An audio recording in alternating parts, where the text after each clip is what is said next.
This IM lately has become a sensation because of certain controversies. So hello and welcome to Aftersound Review, and this is the story of the Tangzu Shimin Encounter Edition. First of all, thank you for the Hi-Fi Cat for providing me with this review unit, and just like usual, I will break down this review from the build, fit, frequency response, sound, and comparison. So first of all, let me share you a bit about the controversy or the case about this Tangzu Shimin Encounter. Well, here's the thing, there's someone in the Facebook community that is well known for opening up IMs and show what's inside of the IMs and the driver, like the driver quality itself, or something unique about the driver or some configuration inside of them.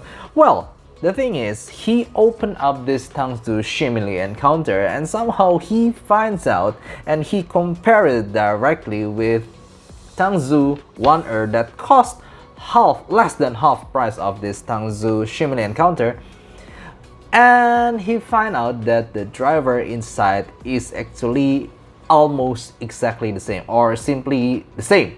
So some people feel like it's a scam to buy the Tangzu Shimin Encounter because they got an exactly same driver quality. But the thing is, the two of them sound different and they measure differently. So that's the main thing that I'm gonna share with you today. Well, I don't know what kind of paint they use, but this is one of the most stunning, beautiful red that I have ever seen. It's so beautiful. I just really like this kind of red. It's made of metal and you can feel it has some convincing weight on it. So yeah, it doesn't feel like a cheap IM, but the cable itself is really stiff. Oh, I really hate this cable. It's really stiff and somehow microphonic. I don't know, I just really like how they look, but I don't really like the cable. Now, regarding the ergonomics, actually I find that it's just fine. It's not something special, it's just fine. But just like I said, I really hate the cable, even though the IMs itself fits nicely in my ears. But take a look at this arch for the ear guide. It just, yeah, the cable, it's springy and it's stiff and it's microphonic, and also the ear guide is far from my ears. It's just, I don't really like the cable. Now, regarding the sound of this IM, I would simply categorize them as V-shaped-ish. They have small elevation around the bass area that does go deep into the sub bass, and after that it has elevation around upper mid-range around 2K, but after that it has lower treble dip, but it has another peak around mid-treble area. So yeah, simply said, they are V-shaped, but the most frequency that I feel the elevation is mostly based on the bass area and also that upper mid-range. Starting from the bass itself, it's a tight and fast kind of bass, but you do feel the kick of the bass. So it's a nicely well-controlled kind of bass, but it's not for bass head, nor it's for neutral head. It just has some just good kind of punch that I actually like when I'm hearing a lot of music. But the mid-range after that, it's simply too much for me. It's like when I'm hearing a lot of music, it feels like it's too forward and I'm hearing some shoutiness from this. So I'm not really a fan of that. But the thing is, after that forward mid-range around 2 kHz, you got a dip around lower treble area that somehow makes the edge of vocal, even though the vocal is forward, but the edge of vocal, that when you are hearing some fierceness in the vocal, it's kind of missing. So it's like a strange vocal section for me. It's forward, it's almost shouty. I expect some harshness or some fierceness after that, but it somehow get cut suddenly, and for me that's a strange sensation from this IM.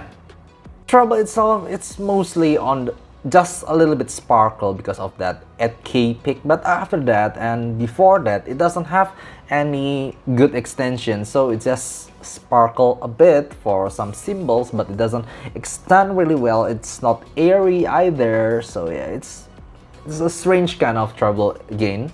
So personally, it's definitely not my kind of tonality. It's kind of intense in the mid-range area. It's just the bass that is fine, but that's not special either. Simply said, I couldn't find anything special about the tonal of this IM. Well, now regarding the technical of this IM, well, at $50 or $40 price point, I would say that it is simply bad.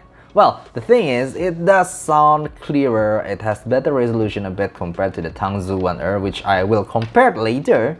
But the thing is, when we are talking about $40 to $50 price point, well, there are KZ HPV Con, also there are KZ D5 even at $35 price point, and there are also KZ PR2, which blows this IM out of the water completely.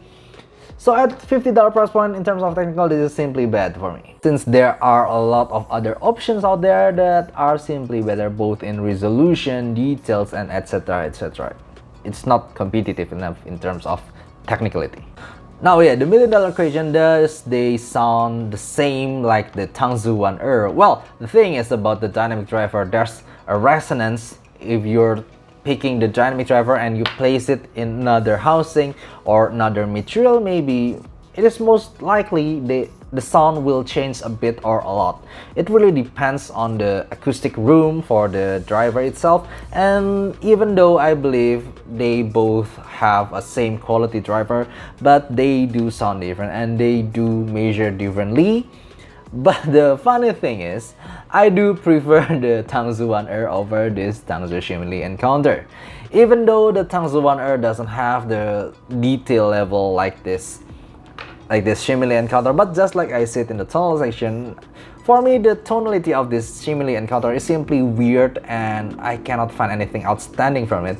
But for the Tangzu 1R, I could feel that it's much warmer and smoother, and I could find that it's quite good for a lot of genres, for acoustical music and for vocal music. I will choose this IM definitely. It has less forward sounding mid-range, it has thicker mid-range area to the bass area, to the point that I simply enjoy this IM more, even though it's not as technical as the Tangzu Shimin Encounter. But that being said, either the technical point for the Tangzu Shimin Encounter at this price point is simply bad, but if you are checking Tangzu 1R and compare it with other $20 IM price point, you'll find that it's fine, it's just enough. But the tonal is one of the best around $20 IMs that I've ever tried. So simply said, I don't want to compare them with another IM around $50 price point because it simply doesn't have anything that is good at its price point. The tonal is strange, the technical, even though it's not totally bad, it's not totally congested, but it's not competitive enough for this price point. So it's really hard to recommend this IM. It doesn't have anything special for the sound, but I do find that this IM is simply special in terms of look. Yeah, if you are interested in buying this IM because of its look, maybe you can just make this IM as your, I don't know, maybe accessories for your room or something like that, because it does looks really nice with this kind of red. But yeah, in terms of sound quality only, I couldn't recommend this IM. Well, this is my final score for its tonality and also its technicality. It's simply not a really good IM overall. That's all I could say about this Tangzu Shimin Encounter, and thank you for watching. I hope you enjoyed this video, and if you like it, please give like and subscribe. Thank you for watching. See you next time. Bye bye.